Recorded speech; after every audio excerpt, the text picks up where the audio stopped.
La Bible enseigne que l'homme a un corps physique, une âme et un esprit. Il y a 4 théories principales sur les liens et la relation entre ces dimensions de l'homme.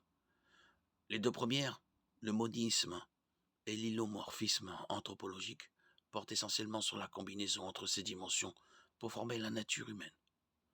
Tandis que les deux autres modèlent la dichotomie, le dualisme anthropologique, et la trichotomie, portent sur la distinction entre l'âme et l'esprit.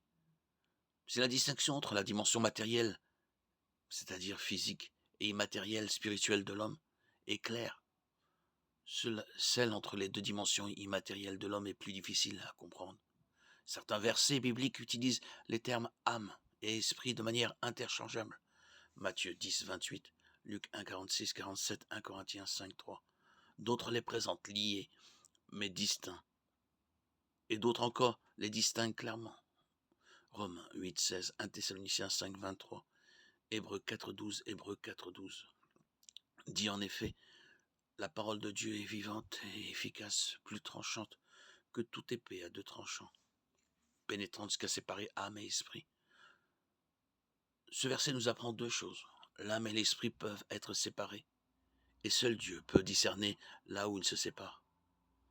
Tous ces versets ne permettent pas de trancher clairement entre la dichotomie et la trichotomie. La dimension immatérielle de l'homme implique-t-elle une âme et un esprit? Effectivement. Les deux sont-ils unis et indissociables, ou étroitement liés mais distincts? Ce n'est pas clair.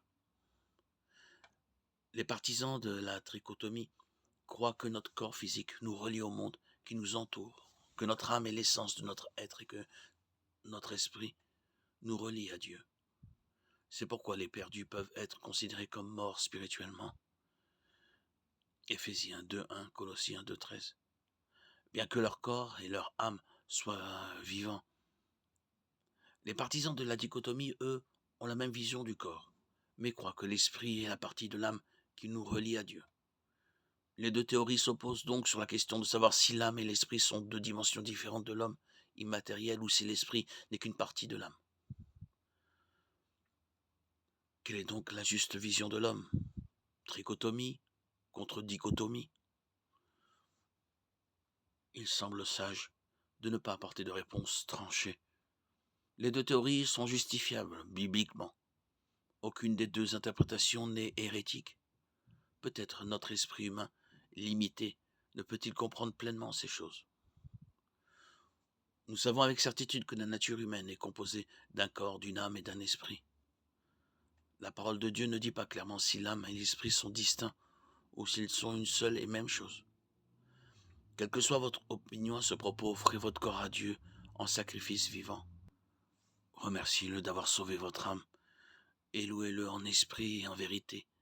Romains 12, 1, 1 Pierre 1, 9, Jean 4, 23, 24.